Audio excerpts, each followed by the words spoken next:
各位观众，你们好，我是江娜。在温州医学院有这么一位外教，他连续6年志愿在温教学。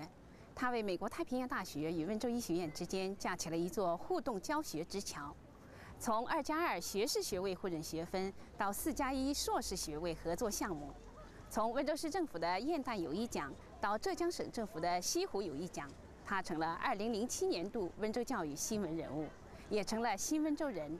他就是温州医学院特聘教授 Jeffrey Barlow 先生。Professor Barlow， 您好。It's been for a while since I contacted you through email. I'm delighted that I have this opportunity to do a face-to-face interview with you now. 你好，谢谢。I am also delighted to be here, and thank you for inviting me. Welcome to the program.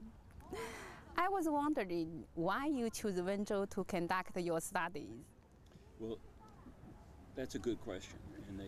I have been coming to China since 1978, JJ, so this is my 30-year anniversary, if you will, in China.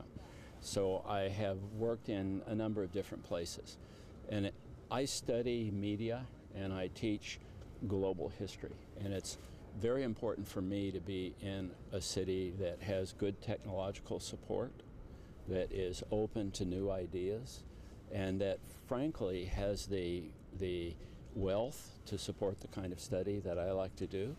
And Wenzhou is Kaifang and Youqian at the same time. You have been teaching at Wenzhou Medical College for some 6 years now. Yes. What changes have you noticed this year? The economy of China has grown 10 to 12% every year for 5 years. So that means that the total economy of China is, what, 50%? Even if we don't compound it, 50% more than it was when I first got here. So you can see the signs of wealth every place. I also see the quality of education has gone up a great deal. You have helped with a project called TPIC between Pacific University in the US and Wenzhou Medical College for 5 years. Yes. What has been achieved so far? Well, let me think. In 5 years, we have done 6 different subjects. And the consequence is, as Professor Jiang can tell you later, we've been able to better prepare Wenzhou students to either be able to go to the United States or to better be able to understand American education while they're here. 巴罗先生现任美国太平洋大学历史学教授、互联网教学中心主任、温州医学院特聘教授。最初联系他是在农历去年底，得知巴罗教授荣列2007年度温州教育10大新闻人物，2007年度浙江省政府西湖友谊奖。当时他人在美国，不过他答应我，今年回到温州做常规1年1个月的英语授课期间接受采访。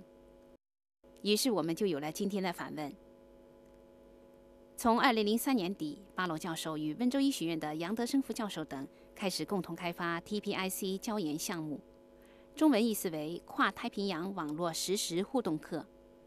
这个项目借助互联网以及多媒体技术的优势，以低廉的成本共享国外大学原汁原味的教学资源。温州学生能够与美国的教师和学生互动交流，共享课堂。How did you see the future of education projects like this? Oh, I think that this is the future of education. I believe that the best world universities are going to be sending classes like we're doing. What is your perspective on international cooperation, especially on educational cooperation between China and the rest of the world? Oh, I think that it's terribly important for China.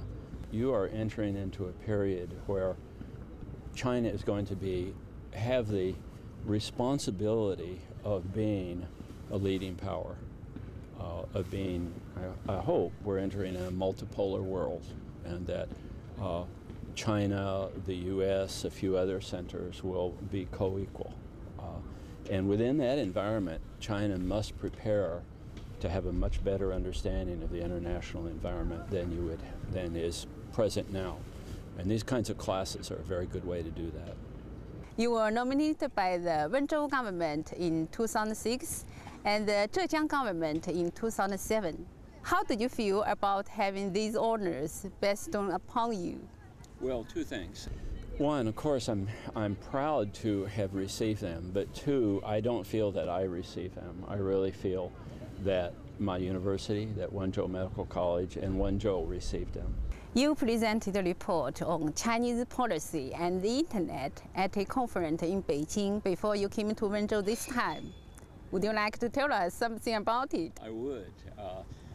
I think the internet is in an early stage, and that what we really need is a system that signals the user the nature of content, so that before the user receives content, the user has the choice of accepting or rejecting content, not based on whether or not the Chinese government says yes or no, but whether or not that content has been coded as appropriate for a given culture. So you were mainly discussing word-based technology and the context of information? Yes, yes. What I am interested in really is the use of information as a political weapon. I would like to see the internet no longer used for anything except education and spreading and research. 巴罗教授，我听说您的普通话说得非常好。哪里的话？您是什么时候开始研究中国文化和历史的？我在中学的时候对中国比较有兴趣，开始在大学还没毕业的，我是4年级的学生，我就是开始学，所以我就是在台湾大学，在台大开始学国语，现在我说普通话，从那个时间以后，我是一直的来搞研究中国历史的，来学普通话。Very impressive. 你喜欢温州吗？ Oh, I like Wenzhou a great deal. Wenzhou is a lovely place to live.